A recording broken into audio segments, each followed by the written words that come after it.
நான் அறிந்த வரையில் மேலை நாடுகளில் தோன்றி வந்த பண்டைய வேதாந்திகளுள் சாக்ரட்டீஸும் பைரோ என்பவரும் முற்றின விவேகிகள், செயல் வேதாந்திகள் ஆவர். இவர்கள் இருவரும் பேனாவை தொடாமலேயே தங்களை அண்டியவர்களுக்கு வேதாந்தத்தை போதித்து வந்தனர். இந்த வரிசையில் 20ஆம் நூற்றாண்டில் திருவண்ணாமலையில் வாசம் செய்து வந்த ஸ்ரீ ரமணரையும், காஞ்சி சங்கர மடத்தின் 68வது ஆச்சாரியராக அமர்ந்து வந்த ஸ்ரீ சந்திரசேகரேந்திர சரஸ்வதி சுவாமிகளையும் குறிப்பிடலாம். Pyrrho, the founder of Pyrrhonism or the skeptics school of philosophy, was a native of Elis. He flourished 304 BC and died at the age of 90. He left no writings behind him. His system, Pyrrhonism, was first presented in a written form by Timon, his disciple. His main tenets were that the end of philosophy was practical. It ought to lead to happiness. But to live happily, things and their relation to us must be known. But according to Pyrrho, all things are indifferent as to truth or falsehood. No certainty can be attained by our senses or mental faculties, and to every position a contrary may be advanced, and the true relation of the philosopher, that happy man, to things consists in the entire suspension of judgment and the withholding of every positive assertion. இந்த வரிகளில் ஞானிக்கு உற்ற பதம் ஆங்கிலத்தில் இல்லாதால் ஆசிரியர் த philosopher, த happy man என்று குறிப்பிட்டிருக்கிறார். ஞானி, மகான், வேதாந்தி முதலியவர்கள் அனைவரையும் பொதுவாக ஃபிலாசபர்ஸ் என்பதாக குறிப்பிடும் வழக்கத்தையும் ஆங்கிலேயர்கள் கொண்டிருக்கிறார்கள். இவர்கள் இருவருக்குள் சாக்ரட்டீஸ் ஆத்மாவின் மூலம் ஆனந்தத்தை அடைவதற்கு பூர்வாங்கமான மார்க்கத்தை அறிவித்திருக்கிறார். பிர்ரோ என்பவர் ஆத்மானந்தத்தின் நிலையை விளக்கியிருக்கிறார். பிர்ரோவின் வியாக்கியானம் மிகவும் சுருக்கமாக இவ்விடத்தில் கொடுக்கப்பட்டிருப்பினும் அது நமது ஆதி உபனிஷத்திலிருந்து கரண பரம்பரையாக வந்ததாகும். அதாவது உலகம் பூராவிலும் மகரிஷிகள் இயங்கி வந்த காலத்திலிருந்து வந்ததாகும். தவிர பித்தாகரஸ் என்ற வேதாந்தியை பற்றி நாம் ஓரளவு தெரிந்து கொள்ளாமல் இருக்கக்கூடாது. ஏனென்றால் இக்காலத்திய அர்த்தமற்ற வாய் வேதாந்த சங்கங்களை ஆத்மீக சங்கம் என்ற பெயரில் போலல்லாமல் ஓர் அர்த்தபுஷ்டியுள்ள சங்கத்தை ஸ்தாபித்தவர்களுள் இவரும் ஓர் முக்கியமானவராவர். ஓர் முற்றின விவேகியின் நிலையை அடைவதற்கும் ஆத்மாவின் மகத்துவத்தை உணர்வதற்கும் சில பிரபஞ்ச ரகசியங்களை அறிவதற்கும் இவருடைய சங்கத்தில் வகை செய்யப்பட்டிருந்தது. மேலும் இந்த சங்கம் தெய்வீகங்களின் அங்கீகாரத்தையும் பெற்றிருந்தது. ஓரளவு மனோபக்குவத்தை அடைந்தவர்கள் மட்டும்தான் இந்த சங்கத்தில் அனுமதிக்கப்பட்டு வந்தார்கள். வாயடி வாழையாக வந்த இந்த சங்கத்தின் கிளைகள் கிபியின் காலம் வரையில் உயிர் பெற்றிருந்த போதிலும் காலப்போக்கில் தனது மகத்துவத்தை படிப்படியாக இழந்துவிட்டது. Pythagoras, a famous early philosopher born about 540 BC, was a native of Samos. After being well educated in poetry, music, eloquence, and astronomy, he proceeded abroad, and is said to have travelled not merely in Egypt but far in the east. Returning to Greece, he received great honours at the Olympic Games, where he was saluted as wise man. But he declined the appellation and assumed in preference that of friend of wisdom.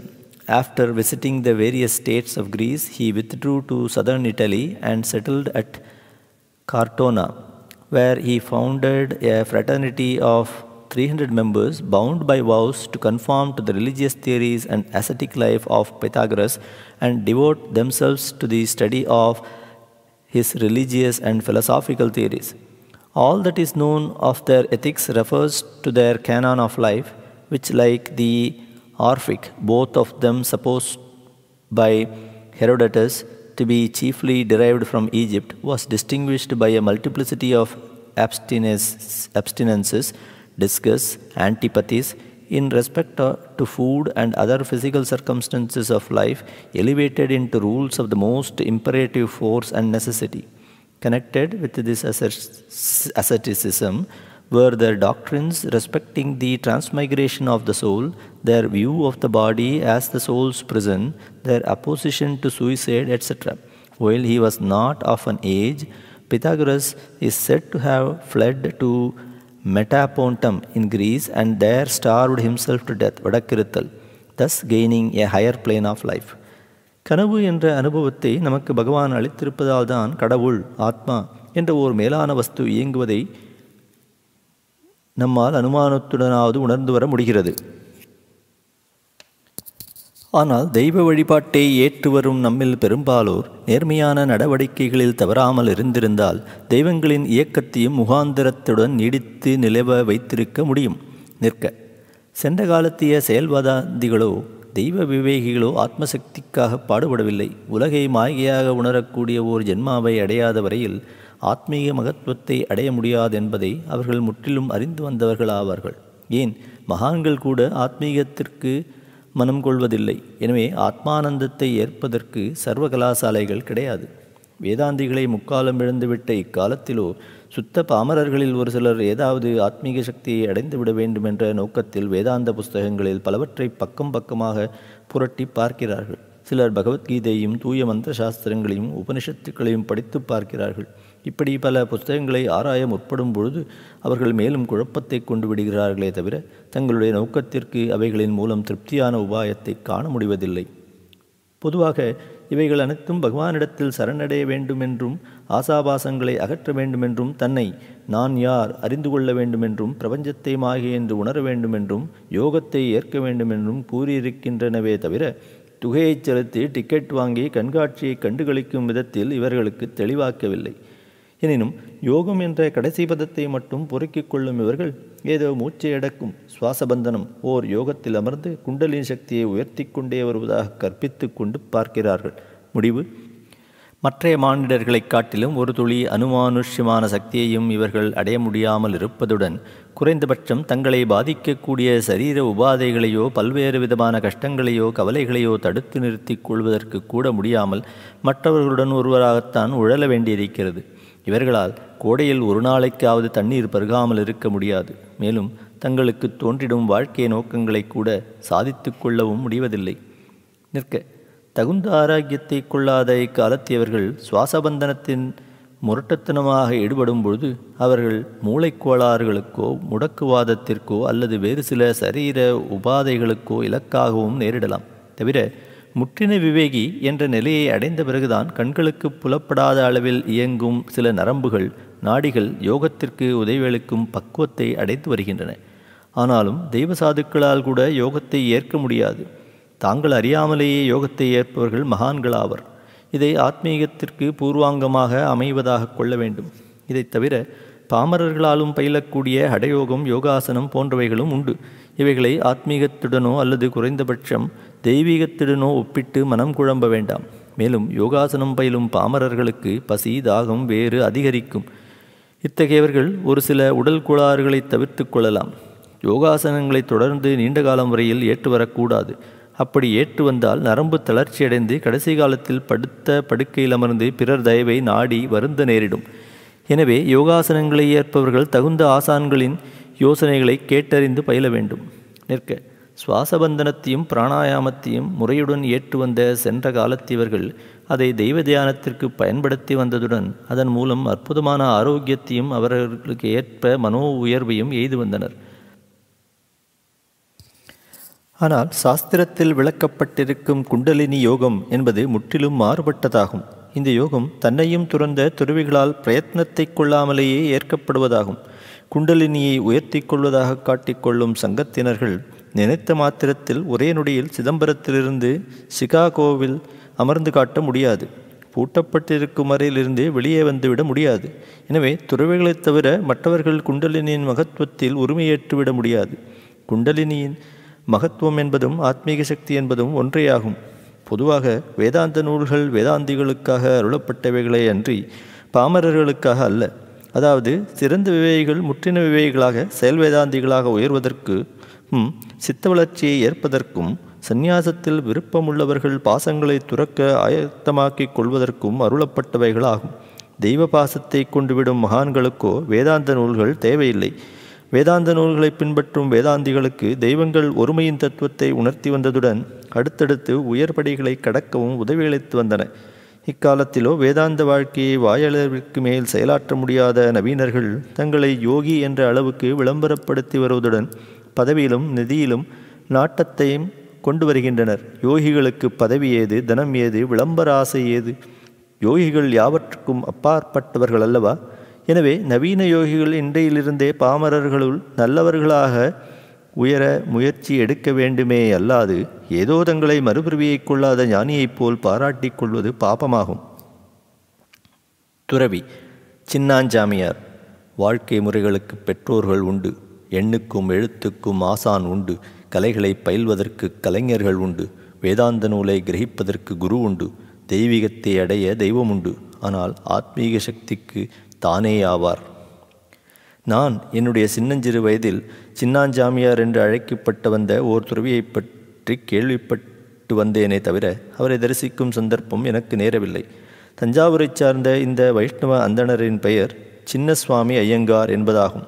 இவர் தஞ்சையில் ஓர் சர்க்கார் ஆபீஸில் ஓர் சிறு அதிகாரியாக ஊழியம் புரிந்து வந்தார். ஓர் சாதாரண குடும்பத்தில் பிறந்த இவர் தனது நண்பர்களிடையேயும் அறிந்தவர்களிடையேயும் ஓர் பிரியமான மதிப்பை ஏற்று வந்தார். அதாவது பெரிய மனிதர் என்றும் ரொம்ப நல்லவர் என்றும் புகழப்பட்டு வந்தார். ஒரு நாள் ஆபீஸில் வேலை செய்து கொண்டிருந்த பொழுது இவருடைய சித்தத்தில் எந்தவிதமான உணர்ச்சி உதயமாயிற்றோ தெரியவில்லை. திடீரென்று நாற்காலியை விட்டு அகன்றார். வெளியே விரைந்தார். வெளியேறும் பொழுதே மேலுடைகளையும் தலைப்பாகையும் அகற்றி எறிந்தார். தன் பாட்டில் நடக்க ஆரம்பித்தார். இதை கண்ணுற்ற சிப்பந்திகள் அவரை பின்தொடர்ந்து உடைகளை கொடுத்து ஓரிடத்தில் அமர்த்தி வைக்க முயன்றார்கள். இதற்குள் செய்தி ஊருக்குள் ஓரளவு பரவவே வீட்டாரும் நண்பர்களும் விரைந்து ஓடி வந்தார்கள். வைத்தியர்கள் வரவழைக்கப்பட்டனர். பண்டைய ஐரோப்பிய தெய்வ சாதுவான டெமாக்ரிட்டஸ் தன்னை வைத்திய பரிசோதனைக்கு உட்படுத்தி கொண்டதற்கு மாறாக இவர் வைத்தியர்களை தன்னிடம் அணுகவிடவில்லை. மேலும் உற்றாருடனும் நண்பர்களுடனும் இவர் முகம் கொடுத்து பேசாததுடன் அவர்களுடைய வேண்டுகோள்களுக்கு இசையவில்லை. சித்த சுவாதீனத்தை அவர் இழந்துவிட்டதாக நினைத்து அனைவரும் வருந்தினர். இவர் பொதுவாக தான் நினைக்கும் வீட்டு திண்ணைகளில் படுத்து வந்தார். அவரை அண்டி கொடுக்கப்பட்டதை உண்டு வந்தார். உள்ளூர் வாசியாதலால் அவரிடம் யாரும் அனுதாபம் காட்டி வந்தனர்.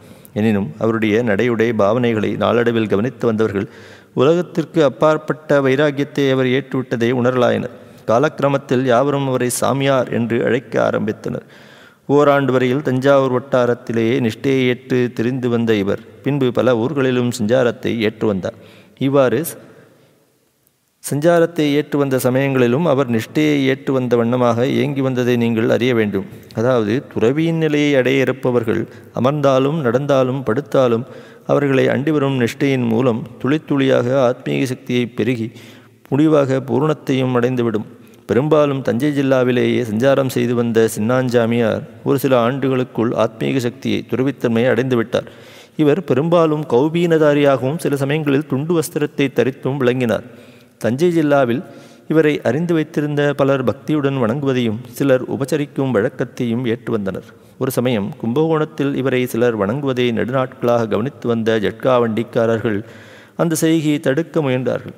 சாமியாரை பிச்சைக்காரனுக்கு சமானமாக இவர்கள் மதித்து வந்ததே இதற்கு காரணமாகும். மற்றவர்கள் வணங்குவதை இவர்களால் தடுத்து நிறுத்த இயலாமல் போகவே சாமியாரை இரத்த காயங்களுடன் நைய புடைத்து விட்டனர். இதன் மூலம் அவரை ஓர் வெறும் பரதேசி என்பதை மற்றவர்களுக்கு நிரூபித்து காட்ட மனம் கொண்டனர். சாமியாரும் ஸ்மரணையற்றவர் போல் கீழே விழுந்து கிடந்தார். இவரை அனுதாபத்துடன் கண்ணுற்ற யாரோ ஒரு சிலர் சிகிச்சை அளிக்க முன்வந்தனர். சிகிச்சைக்கு இணங்காத சாமியார் வந்தவர்களை திருப்பி அனுப்பிவிட்டார்.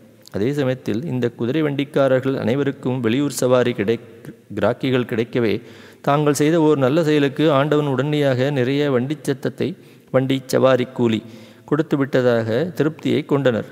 சுமார் 15 மைல்களுக்கு அப்பால் உள்ள அந்த ஊரை அடைந்து உற்ற இடத்தில் அவர்கள் வண்டிகளை நிறுத்தவே எதிரே இருந்த ஓர் திண்ணையில் அதே சாமியார் ஒரு விதமான காயங்கள் கொள்ளாமல் வண்டிக்காரர்களின் பக்கம் பார்த்தாராம். அந்நேரத்திற்குள் சாமியாரை இந்த இடத்தில் ஆச்சரியத்துடன் கண்ட வண்டிக்காரர்கள் அவருடைய கால்களில் விழுந்து மன்னிப்பு கேட்டார்கள். ஓர் சிறிய நகரில் ஓர் பெரிய கேஸ் கண்டுபிடிக்க வேண்டியதன் பொருட்டு ஓர் போலீஸ் அதிகாரி ஓர் நீண்ட முகாமை கேம்ப் போட்டிருந்தார். அவர் ஊருக்கு வெளியில் ஓர் தனி கட்டிடத்தில் தனிமையில் தங்கியிருந்தார். அந்த சமயத்தில் அந்த வட்டாரத்தில் சஞ்சாரம் செய்து வந்த சாமியார் அந்த போலீஸ் அதிகாரியை அணுகி, ஏம்பா, நான் சிறிது காலம் தங்குவதற்கு ஓரிடம் ஒதுக்கித் தருகிறாயா என்று சுவாதீனத்துடனும் ஆனாலும் கம்பீரமாகவும் கேட்டார். தன்னிடம் கூசாமல் போடப்பட்ட இந்த பிரதேசியின் விண்ணப்பத்தை நினைத்த அதிகாரி சற்று அயர்ந்த போதிலும் அவருடைய வாக்கிலும் முகக்குறியிலும் காணப்பட்ட ஓர் அலாதியான அம்சம் இவரை கவர்ந்தது. எனவே இருந்துவிட்டு போயேன் என்று அலட்சியமாக பதில் கொடுத்தார் அதிகாரி. பெரும்பாலும் பகலில் எங்கேயாவது சுற்றிவிட்டு இரவில் தனக்கு ஒதுக்கப்பட்ட அறையில் அமர்ந்து வரும் வழக்கத்தை கொண்டிருந்தார் துறவி. சின்னாஞ்சாமியாரை பற்றி இவர் கேள்விப்பட்டிருந்தாரே தவிர தன்னுடன் இருப்பவர்தான் சின்னாஞ்சாமியார் என்பதை அவர் தெரிந்து கொள்ளவில்லை. இவ்வாறு பல நாட்கள் சென்றன. ஒரு நாள் துறவியை தரிசிக்க ஓர் பக்தர் அவ்விடம் வந்த பிறகுதான் தன்னுடன் இருப்பவரை சின்னாஞ்சாமியார் என்பதாக அதிகாரி தெரிந்து கொண்டார். எனவே சாமியார் தானத்தில் அமர்ந்திருக்கும் போது அவரை தரிசிக்க ஆவல் கொண்டார் அதிகாரி. ஒரு நாள் இரவில் கதவை திறந்து பார்த்தவுடன் திடுக்கிட்டார். சாமியாரின் கால், கை, உடல், தலை ஒவ்வொன்றும் தனித்தனியாக கிடந்ததை கண்டவுடன் படபடப்புடன் வாபஸ் வாங்கிவிட்டார். அதுவரையில் அவரிடம் அதிகமாக பேசாதிருந்த அதிகாரி மறுநாள் காலையில் அவரை நிதானத்துடன் நெருங்கினார். என்ன சாமி, ராத்திரி அந்த மாதிரி இருந்தீங்க என்று ஆரம்பித்தார். அதற்குள், அத்தையா கேட்குற, அவனவன் வேலையை அவனவன் செஞ்சிட்டு இருக்கான். உன் வேலையை நீ செய்கிற, என் வேலையை நான் செய்கிறேன். அட சரித்தான், விட்டுத்தள்ளு என்று மிக்க கருத்துடன் பதிலளித்தார் துறவி. இந்த விட்டுத்தள்ளு என்பதை உங்களால் புரிந்து கொள்ள முடியாவிட்டாலும் யாவற்றையும் விட்டொழிக்க வேண்டும் என்ற மகத்தான வேதாந்த தத்துவத்தை கூறி வந்ததை தெரிந்து கொள்ள வேண்டும். இந்த சம்பவத்திலிருந்து அவரிடம் ஏதாவது பேசி வருவதற்கு முயற்சி கொண்டார் அதிகாரி. மேலும் பல நாட்கள் சென்றன. ஒரு நாள் காலையில் ஓர் போலீஸ்காரன் ஓடி வந்து, எஜமான் எஜமான், கொலை நடக்குது, புறப்படுங்க என்று பதற்றத்துடன் கூறினான். துரித காலத்தில் உடையணிந்து அதிகாரியும் புறப்படுவதற்கு ஆயத்தமானார். இதை கவனித்து கொண்டே இருந்த துறவி, என்ன சட்டை கிட்ட மாட்டிக்கிட்டு கிளம்புறியே, கொலையை நிறுத்திட போறியோ? அவன்தான் கொலை பண்ணிட்டு அறிவாளோட உங்கிட்ட வந்துட்டுருக்கானே என்று கூறி முடித்த 2 நிமிஷங்களுக்குள் கொலையாளி அறிவாளுடன் வந்து சரணடைந்தான். இந்த சம்பவங்களை அந்த அதிகாரி ஓய்வு பெற்ற பல ஆண்டுகளுக்கு பின்பு என்னிடம் கூறினார். இப்போது நீங்கள் கேட்டிராத ஓர் சம்பவத்தை கொடுக்கப் போகிறேன். நன்னிலத்தில் ஓர் தனவந்தர், ஓர் தர்ம பிரபுவும் கூட. ஒரு நாள் பிற்பகலில் அவர் திண்ணையில் அமர்ந்து வேண்டியவர்களுடன் உரையாடி கொண்டிருக்கையில் சாமியார் அவரை அணுகி சோற்று பிச்சை கேட்டார். பேசிக்கொண்டிருந்த சுவாரஸ்யத்தில், அதெல்லாம் இல்லை, இப்போ போ என்று எப்பொழுதும் சொல்லாதவர் பேச்சுவாக்கில் அப்போது சொல்லிவிட்டார். இந்த பதிலை கேட்ட சாமியார் வீட்டுக்கெதிர் பக்கத்தில் சுவற்றடியில் காணப்பட்ட நரகலை அமேத்தியம் கையால் எடுத்து உட்கொண்டு விட்டு நடையை கட்டிவிட்டார். இத்தகைய செய்கையை சற்றேனும் எதிர்பார்க்காத தனவந்தர் மனம் கலங்கியவரார் சற்று நேரம் அப்படியே அமர்ந்து விட்டார். வந்தவர் ஓர் மகான் என்பதான ஓர் சந்தேகமும் அவருடைய மனதில் தோன்றிவிட்டது. எனவே பரதேசியைப் போலுள்ள அந்த மனிதரை தேடி மரியாதையுடன் அழைத்து வர சிப்பந்திகளுக்கு கட்டளையிட்டார். இவர்கள் எவ்வளவு தேடியும் அந்த பிராந்தியத்தில் அவரை காணவில்லை. சில மணி நேரத்திற்கு முன்பு சின்னாஞ்சாமியாரை அந்த பகுதியில் கண்டதாக தேடி வந்தவர்களிடம் சிலர் கூறியதுடன் அந்த மனிதர் அவராக இருக்கக்கூடும் என்று பகர்ந்தனர். தன்னை அண்டி வந்த பெரும் பாக்கியத்தை தனவந்தரால் அடைய முடியாமல் போய்விட்டது. எனினும் சில மாதங்களுக்கு பின்பு சாமி இருக்கும் இடத்தை அறிந்து அவ்விடம் சென்று தரிசித்து மன்னித்தருள வேண்டிக் கொண்டார் தனவந்தர். மன்னிப்பிக் கோரிய பொழுது, நீதான் ஊருக்கு செய்து கொண்டிருக்கியே, அது போரும், விட்டுத்தள்ளு என்று அனுகிரகித்தாராம். இந்த இடத்தில் உங்களால் ஏற்று உணர முடியாததும் உங்களுக்கு புரியாதுமான ஓர் மெய்யான ரகசியத்தை ஓரளவு தெளிய வைக்க விரும்புகிறேன். இந்த சம்பவத்தில் அந்த துறவி நரகளை சகித்து கொண்டு ஏற்றாரா அல்லது ருசித்து ஏற்றாரா என்ற ஐயத்தை பொதுவாக யாவரும் ஏற்கலாம். கொய்னா கஷாயத்தை உட்கொள்பவர்கள் கசப்பை ஏற்பதைப் போல துறவியும் அருவருக்கத்தக்க நல்ல பொருளை அவஸ்தையுடன் சகித்திருப்பார் என்று பெரும்பாலோர் நினைக்கவும் கூடும். ஆனால் அவர் அதை சகித்து உட்கொள்ளவில்லை, ரசித்தும் உட்கொள்ளவில்லை. உலகிலுள்ள வஸ்துக்களையும் மனிதர்களையும் நாம் பிரத்யட்சமாக கண்ணுற்று வருவதாலும் அவைகளை தொடுவதால் உணர்ச்சியை உணர்வதாலும் யாவற்றையும் உண்மை மெய் என்று ஊர்ஜிதப்படுத்துவதில் நாம் சந்தேகம் கொள்வதில்லை. ஆனால் துறவிகளோ நம்மைப் போலவே அனைவற்றையும் கண்ணுற்று வந்தாலும் கூட அவர்கள் யாவற்றையும் மாய்கை, பொய் என்பதாக உணரக்கூடியவர்கள் ஆவார்கள். இந்த காரணத்தினால்தான் அவர்கள் மனம் வைத்தால் எந்த தடுப்புகளையும் மதில் வெட்டவெளியை கடப்பதைப் போல கடந்து செல்லக்கூடியவர்கள் ஆவர். ஏன், ஓர் தேரோ அல்லது ஓர் பஸ்ஸோ ஓர் துறவின் மேல் ஏறிவிட்டதாக வைத்துக்கொள்வோம். அப்பொழுது அந்த துறவி மனம் வைத்தால் உடல் நசுங்கி விடலாம். மனம் வைக்காமல் இருந்தால் உடல் நசுங்காது. அல்லது அவர் நினைத்தால் பஸ் கடந்தவுடன் அவ்விடமிருந்து மறைந்து விடலாம். எனவே துறவியை எந்த ஒரு பிற சக்தியினாலும் பாதிக்க முடியாது. அதாவது துறவிக்கு அந்த வண்டி ஓர் பொய், தன்னுடைய உடலும் ஓர் பொய். எனவே எதையும் மாய்கை என்று உணர முடியாத வரையில் நாம் உணர்ச்சி, பயம், பாதிப்பு போன்றவைகளிலிருந்து தப்ப முடியாது. இதற்கு மாறாக ஓர் காட்டுத்தீயிலோ ஓர் பனிமலைக்குள்ளேயோ மூழ்கி கிடந்தாலும் வெளிவந்தவுடன் உடலில் ஏதும் மாறுதல் இல்லாமல் இயங்குபவர் ஆவர். அதாவது ஒன்றை பாதிக்கக்கூடியதும் இதன் மூலம் பாதிக்கப்படுவதுமான இரண்டும் துறவிக்கு மாய்கை, பொய் ஆதலால் எவைகளும் துறவியை பாதிக்காது. எனவே மேலே கூறப்பட்டிருக்கும் சம்பவத்தில் நம்மால் அருவருப்புடன் ஒதுக்கப்படும் நரகளும் துறவிக்கு ஓர் பொய் என்பதால் நாம் நினைக்கக்கூடியதைப் போலல்லாமல் அந்த நரகள் அருவருப்பை கொள்ளாத ஓர் மாயா பொருளாக இயங்கக்கூடியதாகும். அதாவது துறவியின் பொய்யான நாவின் வாயின் மூலம் பொய்யான நரகள் செல்வதை நாம் அறிய வேண்டும். தவிர தன்னுடைய உருவமும் மாய்கை, பொய் என்பதை துறவி உணரக்கூடியவர் அல்லவா? மேலும் அதே நரகள் பாசந்தியாகவோ பாதாம் அல்வாவாகவோ மாற வேண்டும் என்று துறவி நினைத்தால் அது அவ்விதமாக மாறிவிடுவதை கூற தேவையில்லை. ஆனால் அதை அப்படி மாற்ற வேண்டிய அவசியம் துறவிக்கு தேவையில்லை. முற்றிலும் தெளிய வைக்க முடியாமல் புரிய வைப்பதே ஆத்மீக சக்தியின் துறவித்தன்மை மகத்துவமாகும். இந்த இடத்தில் மற்றொரு விஷயத்தையும் கூறிவிடுகிறேன். மாந்திரீக வித்தையின் மூலம் ஒருவன் நெருப்பை கூட தின்று காண்பிக்கலாம். ஆனால் இதற்கான சில ஏற்பாடுகளை முன்கூட்டி தயாரித்து வைத்து கொண்டாக வேண்டும். ஆனால் தின்னப்படுவது நெருப்பு அல்ல, அது ஓர் கண்கட்டி வித்தை. சின்னாஞ்சாமியார் அவ்வப்போது கும்பகோணத்தில் அதிகமான சஞ்சாரத்தை ஏற்று வந்தார். ஒரு சமயம் அதிகாலையில் இவர் காவேரியை நோக்கி போய்கொண்டிருந்த பொழுது ஓர் வைதீக பிராமணர் காவேரியில் ஸ்நானம் செய்துவிட்டு வீட்டுக்கு திரும்பி வந்து கொண்டிருந்தார். இந்த பிராமணர் சில கஜ தூரத்திற்கு அப்பால் எதிரில் வந்து கொண்டிருந்த பொழுதே துறவி தன்னுடைய ஆள்காட்டி விரலால் தனது ஒவ்வொரு கண்ணுக்கும் நேராக சுட்டி காட்டி, இந்த கண், அந்த கண், இந்த கண், அந்த கண் என்று பலமுறைகள் சற்று பலமான குரலுடன் கூறிக்கொண்டே அவரை கடந்து காவேரிக்கு சென்று விட்டார். துறவியை இன்னார் என்று அறியாத அந்த பிராமணரோ அவரை அனுதாபத்துடன் பார்த்துவிட்டு வீட்டை அடைந்தார். சென்ற ஜென்மத்தில் எத்தகைய பாவத்தை அந்த பிராமணர் புரிந்தாரோ அது நமக்கு தெரியாது. வீட்டை அடைந்த சில மணி நேரத்திற்குள் அவருடைய பார்வையை மங்க ஆரம்பித்து சிறிது நேரத்துக்குள் கண்கள் பார்வையை முற்றிலும் இழந்து விட்டன. தன்னுடைய கர்மவினை என்பதை அவர் நினைந்து வருத்தினாலும் காலையில் நிகழ்ந்த சம்பவமும் அவருடைய நினைவிலிருந்து அகலவில்லை. காலையில் கண்டவர் ஓர் பெரிய மகானாக இருக்க வேண்டும் என்பதையும் அவர் உணர்ந்தார். அடுத்து வரப்போவதை இந்த விதத்தில் குறிப்பாக அறிவித்து காண்பித்தார் துறவி. சில ஊர்களில் ஏதோ ஒரு சிலர் துறவி செல்லும் இடங்களுக்கெல்லாம் கூட சென்று அவருடன் மன்றாடி காலக்கிரமத்தில் தத்தமருடைய வீடுகளுக்கு அழைத்துச் சென்று விடுவதுண்டு. உபசாரத்திற்கு கட்டுப்படாதவராக இருந்து வந்த துறவி சில சமயங்களில் தானாகவே போய் அமர்ந்து விடுவதும் உண்டு. சில சமயங்களில் வருந்தி அழைத்தாலும் அவர்களுடைய வீடுகளுக்கு செல்லவும் மாட்டார். தாங்கள் எதிர்பாராமலேயே தங்களுடைய வீடுகளை துறவி அணுகும் பாக்கியத்தை சிலர் பெற்று வந்தார்கள். இவர்களைப் போன்றவர்களுள் கும்பகோணத்தில் பால் வியாபாரம் நடத்தி வந்த கோனாரும் ஒருவராவர். இவர் எப்போதாவது அவரை அழைத்து வருவதுண்டு. அவருடைய மேன்மையை சோதிக்க வேண்டுமென்ற எண்ணம் இவருக்கு தோன்றிவிட்டதோ என்னவோ தெரியவில்லை. ஒரு நாள் இவரது வீட்டு அறையில் அவர் அமர்ந்திருக்கும் பொழுது, சாமி கொஞ்சம் வெளியே போயிட்டு வரேன், இங்கேயே உட்கார்ந்திருங்க என்று சொல்லிவிட்டு அறையை பூட்டிவிட்டார். மறுநிமிஷத்தில் அந்த கோனாரின் உறவினன் ஒருவனுடைய வீட்டு திண்ணையில் அமர்ந்திருந்தார் துறவி. 1/4 மணி நேரம் கழித்து கோனார் கதவை திறக்கவே அறை காலியாக இருந்ததைக் கண்டு ஆச்சரியமடைந்தார். அந்நேரத்தில் துறவி தன் வீட்டில் இருந்ததை பின்பு உறவினர்களின் மூலம் சொல்ல கேட்ட கோனார் மேலும் ஆச்சரியமடைந்தார். மாதக்கணக்கில் வயிற்று வலியால் துடித்து கொண்டிருந்த ஓர் பிரபு சகலவிதமான வைத்திய சிகிச்சைகளை கையாண்டும் பயனை கொள்ளாமல் போகவே கடைசியாக தெய்வத்தை நாடி பல க்ஷேத்திரங்களுக்கு பிரார்த்தனை செய்து கொண்டார். மேலும் அக்கம்பக்கத்தில் உள்ள க்ஷேத்திரங்களுக்கு சென்று வழிபடவும் ஆரம்பித்தார். இவ்வாறு வழிபட்டு வரும்போது திருவாரூரை அடைந்து தியாகராஜரை வழிபட்டு பிரார்த்தனை செய்தார். அன்றிரவு அவரது கனவில் பகவான் தோன்றி குளத்தங்கரையில் இருக்கும் சின்னாஞ்சாமியிடத்தில் போகும்படி உத்தரவிட்டார்.